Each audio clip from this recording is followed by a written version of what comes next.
Hi, I'm Rachel, and welcome to Tutorius's first webinar on data lineage. Our presentation will be approximately 20 minutes long, followed by a question and answer period. Please feel free to place your questions, comments, or insights in the comment box on the right side of the screen, and we will answer questions in the second half of our webinar. For your convenience, this webinar will be recorded and offered on the Tutorius website for future reference. Our agenda for the webinar will include a brief overview of data lineage, common issues that data lineage helps to tackle, 5 tips for eye-opening results, how to apply the solutions for the utmost impact, followed by our question and answer period. I would like to take this time to introduce you to Amir Goldberg, our star and your webinar host for today. Amir, let's begin with how you came up with this topic. Thanks, Rachel. Thanks, everyone, for joining us tonight. My name is Amir, and I do product here in Tutorius. In order to improve our product and our offerings, I met with some leaders, data leaders, had a lot of interviews, research, and dug deep into the issue about what is the problem of data lineage, and basically is the lack of implementing it. Now, it seems that some companies have developed their own tool, which is kind of a band-aid, so to speak, and others use different tools, but it doesn't really tame the business it's in entirely. We'll get there, but let's start with some basics. Floor is yours, Rachel. So we're going to begin with how pipelines have been developed. We at Tutorius have met and spoke with dozens of plumbers in the field of data pipelines, and it seems that the most common approach is to build them step by step. Designs are fairly straightforward, starting with our data sources, creating a strategy for ingestion, coming up with a suitable data processing plan, and determining where the destination data should be sent. Basically, these operators or transformers are placed one after the other, and at the end, we can only hope the pipeline works as it should. With so many different pieces being put together, the logic gets lost, and this is where the importance of data lineage comes into play. When you can't see the data, you can't see the problem. But before we deep dive into the problems, what exactly is data lineage?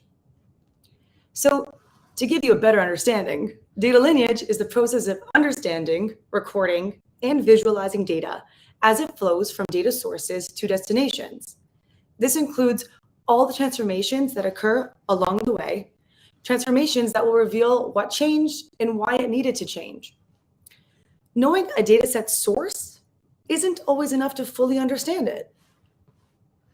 So by identifying aspects within data lineage, we can have a big impact in areas like data migrations, data governance, and the strategic reliance on data that enables organizations to understand their processes and the results to make decisions accordingly. But the truth of the matter is, even in 2020, data processes are still hurting us. And many of the issues that come up are due to how we go about building our pipelines from the get-go. So that brings us to our first problem. Number 1, debugging and maintenance. Data pipelines are built using a backwards process that results in lengthy debugging and maintenance, and this is the root of the problem. Each aspect of a pipeline is normally coded separately, with different teams and different engineers in charge of each individual step. And what's the result? Knowledge gets lost along the way. Now, most data pipelines are built by combining different individually coded inputs, transformations, and outputs. Then we run the data through, and we just hope it reaches the destination that we wanted in the format and file type that we are expecting. Now, the issue is that this so-called normal way doesn't really show you what is wrong until you're done developing the entire data journey. So now let's say we detect an issue. Yay, which we pretty much always do. So as you must know, this is only half the problem. Fixing that issue, this is a whole new ballgame, and many times requires knowledge from every team and engineer involved. But this wastes time and effort. Even companies with a perfect data flow setup, they're wasting time, usually in the wrong places and for the wrong reasons due to how their pipeline was developed. Engineers, the lifeblood of a company, are spending their days merely getting their pipelines up and running, doing their upkeep. But all in all, tasks that bring value to the company as a whole aren't no one has really time for. So let's talk about a real life experience. Amir, how has debugging and maintenance affected your day-to-day? Well, as you can see in the slide we prepared, about 25% of the time from data engineers is spent on maintenance, which is basically means that less value to the company and every time there's an issue, the company loses income. This grows about 60% annually, so it's a major issue. I'm not a developer, but throughout my career, I've been in this process a few times. It's tedious, it's boring, and it's time consuming. I think that most developers would rather create new value to their company, tackle new challenge, than just merely keeping the machine up and running. When you consider the waste of time, effort, and resources, you can understand why in today's employee landscape, where there's an obvious shortage of data engineers, this is a real issue. That brings us to our second problem, which is shortage of data engineers. Data engineers are extremely hard to come by. For once, there is no actual degree or real education, unlike data scientists or analysts. Data engineers needs a really, really, really unique set of skills to succeed in their field, an ever evolving field that is growing exponentially. The data engineer needs to understand everything from programming languages like Python and SQL to databases, popular ETL or ELT technologies, widely known streaming services, and infrastructure locally and cloud. This huge variety of technologies means that everlasting evolving skill sets, making the data engineer position really, really hard to fill. It takes around 25 days, working days average, to hire one. This brings us to our third problem, which is high employee turnover. From my experience in research, it is more than 60% of the data engineers switch jobs in no more than 2 years. Employee turnover is a big issue. Employees leaving, meaning onboarding of new colleagues, teaching them, educating them. It's a mess. And instead of getting value fast to the company, the new employees need to focus months in order to get in the loop. Fourth problem is about documentation. So there are a lot of different types of documentation, and during the day by day, data engineers write a lot of code and a lot of documentation that should help them later on understand what's going on. Between us, I've heard about many data engineers joining a company, trying to understand what's going on, and basically eventually recreating data pipelines using their own code. This again takes their time, not adding more value to the company, but just doing things over and over again. The last problem is the fist of complexity. Well, in an environment where everything is being more complex, this is fine, right? The ecosystem like data, it keeps on changing, more databases, more technology, more logic. Data lineage could be a solution for some of these problems. And so Rachel, 2022, why are we still talking about data lineage? Well, Amir, as we have moved into the big data era, I guess data management has undergone a massive transformation. Well, not I guess, we really have the stats to prove it. In the past, we were gathering data merely to summarize old processes, and we used it to derive business insights. We collected mass amounts of data without thinking about why, and then trained modern AI or ML algorithms to predict the future of our businesses. But now data collection is all encompassing. As our data infrastructures grow in complexity, from batched, process, and structural data even, we've evolved into this crazy data ecosystem with thousands of components aimed at one goal: to derive more value from our existing data sources and ensure that they're sent to the right destinations. And in many circumstances, this is all in real time. But these new, crazier, all-encompassing ecosystems are, to put it simply, too much for a typical older, non-modern data flow to handle. They're just too diverse, too interconnected. For business intelligence, users need data accessibility and simplicity. And all of that comes down to data lineage. So Amir, now we know the problem. Tell us how to use data lineage to our advantage. Okay, so tip number one, drum rolls, please. Thank you, documentation. So as I mentioned before, there are different types of documentation. Developers could add comments to their script. Data consumers could have a very high-level description. We want it all. We want every step in the pipeline to be documented. So current employees, if it's data citizens, developers, data consumers, or even business users, or also when new employees get to the company, everything is clear. It's obvious, and there is no special need to go over and to really understand it. It's there. My second tip, measure twice, cut once. So when building these data pipelines, you want to do it step by step and making sure that you don't climb too fast or else you'll fall. Data pipelines should be created incrementally. Each building block added, making sure that the result is what you expected. It is great. Go ahead to the next building block, test your logic, and continue. If it's not, that's fine. Don't scratch your head. Just understand that there's an issue, fix it, repeat it until it does exactly what you expect it to do. Once you're done, go ahead and continue. Due to these multiple iterations, it could take you a bit longer, but rest assured, when you get to the end, you're golden. Everything will be exactly as you expected it to be. Third tip is maintenance. So data lineage is crucial for maintenance. I would say that there are basic 4 steps in maintenance. The first one is knowing that something happened.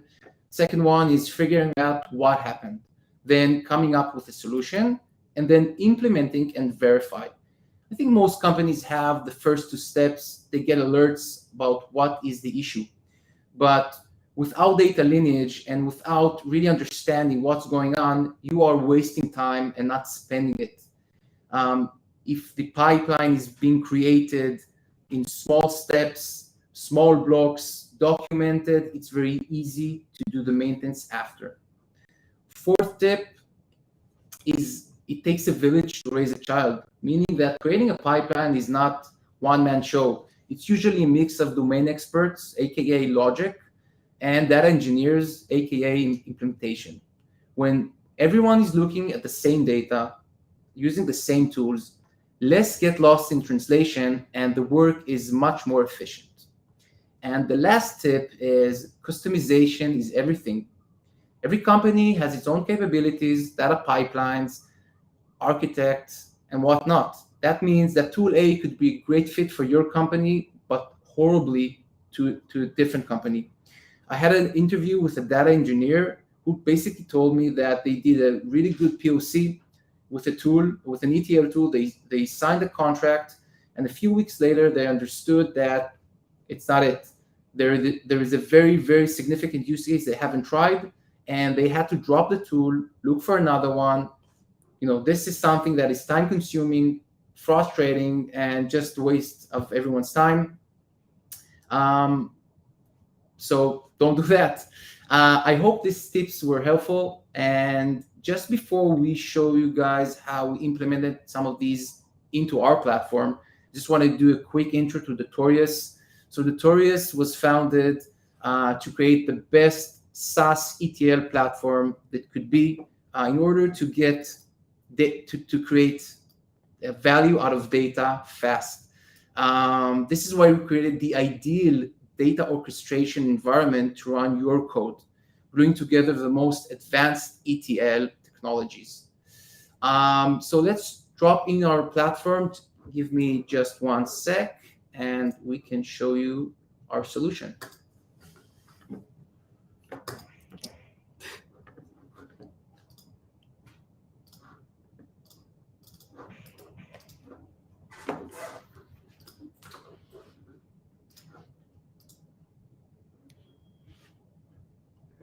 And as we ask in every Zoom meeting, can you see my screen? I hope the answer is yes. So let's start with our implementation of documentation. So when I go to this edit properties, I can look and see that we have a pipeline name and description. So this is a very high level of documentation, but we want to make sure that everyone understands what's going on. It's very easy to do any updates in this documentation. I can add files, links, everything could be here. Really, really helpful for different kind of data group. Second type is the specific transformers. So we have a transformer here that is a Python script that does translation. I can open the description box and very easily understand what's going on in this specific transformer. Same goes to this mapper right here. I see that this mapper converts price from pound into dollars and as well standardizing the schema prior to the target. So that is our solution or partial solution in terms of documentation. The next thing I want to show you is our solution to observability. So what we have is our data probe. I can click on it. I can select a few components and apply the selection. And basically what we're seeing here is an event before and after a flow. A flow could be a single transformer or it can be the full pipeline. So I can add more components to the probe. Now I can see them all on the rail and I see how event comes into the pipeline and out. If it's a flat JSON, not a nested one, I can also see it in the CSV view. And I can filter out or search for specific keys. Why is this important? So remember what I told you about the creating data pipelines. You want to build it step by step. When you're creating these pipelines and you're building it step by step, you're making sure that each block does what it needs. So I can look at the script. I see the script does translation. I have the English translation. Perfect. I can continue. If not, I'll stop and go back. Same for maintenance. I can go understand there's an issue and go step by step, understanding where it is and fix it.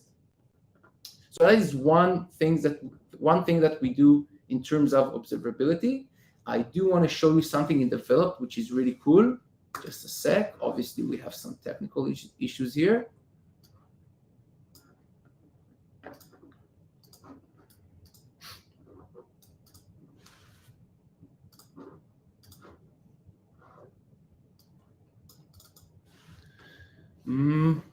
Just see if we can have. Can you see my screen? No, yeah. Okay, brilliant. So this is something in development. So I'm showing you a mock from Figma, but basically like we have the data probe, we also have data lineage. I can apply this and I can pick a specific component. Let's pick this mapper here and let's look at a key called quality. I can easily understand what is the origin going back and forward. So I can see that quality arrived from this S3 source going into the mapper. Here in this mapper, the key name changed, so I have an indication as well, and it goes into this target. This is a pretty simple use case. Let's go for something a bit more complex. So if we click on this mapper here, I see that we have location. So I'll just let you know that location is being calculated by longitude and latitude. If I look at the longitude, I see it's coming from this source, going throughout the system up until this target. If I click on location, I can see that location is being built by these two. So longitude is arriving from here, latitude from here. We have our correlator, which joins different events and enriches them into one. That is why we have those two here.